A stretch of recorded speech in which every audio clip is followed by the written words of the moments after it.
Chapter 3, From Local to the Global in School Governance, from The Politics of American Education by Joel Spring, discussed by Amy Horton for ELBA 6454.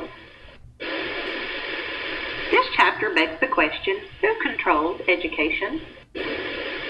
As you can see, there are several who share in control when it comes to school governance. Although education is officially a state power, with some control left to local districts, the federal government uses funding to control what is taught in order to compete in the global society. Another way to look at the competition for control can be shown through this flowchart of the trickle-down effect of politics in education, from global to state, those federal funds, local school districts, civil society, and then those local school districts funnel down to school board and mayoral control.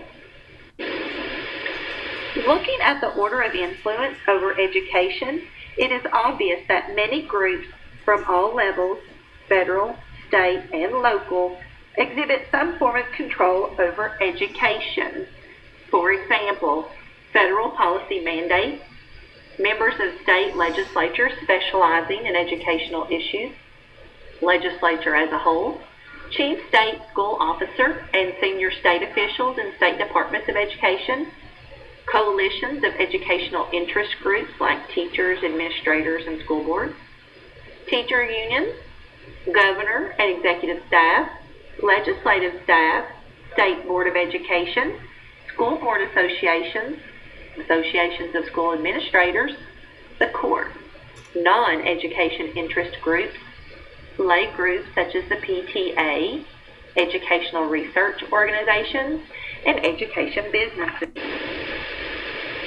At the federal level, school governance is controlled through legislation that specifically earmarks funds in exchange for individual states that are willing to conform to federal mandates.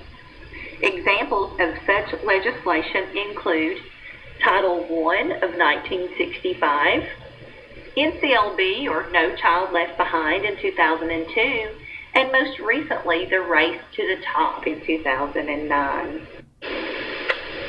As you can see from the U.S. Department of Education, there is a considerable amount of bureaucracy. Not only is there a secretary with duties, but a deputy secretary, an undersecretary with their own responsibilities. This is Table 3.1, Structure of the United States Department of Education. At the state level, specifically, McGivney discusses 4 stages of educational politics as related to governance patterns.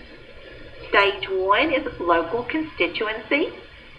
Stage 2, coalition of educational interest groups. Stage 3, competition among educational interest groups. And Stage 4, centralized statewide bureaucracy. These patterns change in part due to the different forms of representation at the federal, state, and local levels. Elected officials are either trustee or delegate in nature. As a trustee, an education official is someone who makes decisions based on what he or she feels is best for their constituents. A delegate, on the other hand, is an official who makes decisions based on what constituents want. Both are valid, but with some concerns.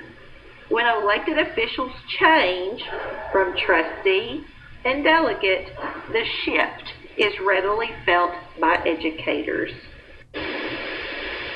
At the local level, education is controlled by school boards. School boards have at-large elections, are usually nonpartisan. These elections are usually held on different dates than general elections, and most school boards are limited between 4 to 12 members. Additionally, local education is under mayoral control as far as the allocation of resources for education and even the structure of schools. As you can see, There is a multitude of levels of school governance. Perhaps the greatest takeaway is the need to re-examine the many layers of control to see if it is the most effective use of resources to truly succeed at a global level. Resources, Joel Spring, 2011, The Politics of American